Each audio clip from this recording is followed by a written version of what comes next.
जन्माष्टमीच्या आपल्या सर्वांना मनापासून या ठिकाणी शुभेच्छा देतो। सागर भाऊ मी फलक बघतो सगळीकडे भावी नगरसेवक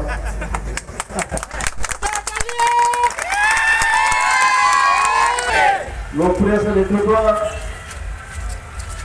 तरुणाचं प्रेरणास्थान सागर भाऊंच्या यांनी आणि त्यानिमित्त आपण सगळे या ठिकाणी एकत्रित झालेला आहात। आज थोडं पावसामुळे गर्दी कमी झालेली, सर्व महाराष्ट्रभर पाऊस पडतोय, वरुणाची मेलबड झाली, पण ते होणं क्रमप्राप्त होतं, आवश्यक होतं, कारण पावसाने बऱ्याच दिवसापासून गडी बांधलेली होती आणि म्हणून वरुणाचे आगमन झालेलं आहे आणि त्याचा जयंतीचा उत्साह पावसामध्ये सुद्धा आमची तरुणी सगळी रस्त्यावर उतरलेली आहे। संपूर्ण राज्यभर देशभर दहीहंडीचा कार्यक्रम, गोपाळकाराचा कार्यक्रम या ठिकाणी चाललेला आहे आणि त्यातच आपली दहीहंडी, सागरभाऊची दहीहंडी, खरं म्हणजे मी दरवर्षी धुळ्याला येत असतो।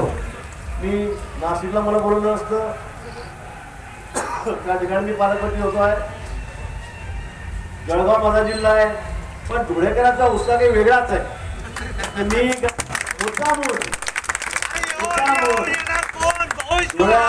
मुद्दामून धुळ्याची दहीहंडी बघायला, तिथली मजा लुटायला या ठिकाणी मुद्दामून येतो की इथला जोश, इथली सगळी तरुणाई ही काही वेगळीच आहे आणि म्हणून या निमित्ताने पुन्हा आपल्याला मनापासून खूप खूप शुभेच्छा देतो। सागर भाऊ आपल्याला खूप शुभेच्छा देतो। पुढे अजून 4-5 एंडला जायचं आहे, खूप उशीर झालेला आहे। पुन्हा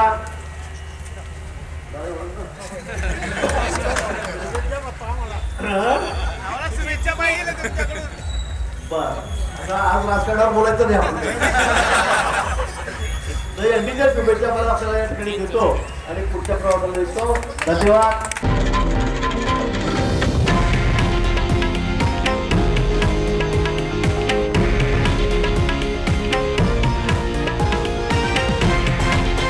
हे आहे देशातील नंबर 1 न्यूज नेटवर्क आणि आपण पाहत आहात TV9 मराठी, एकमेव।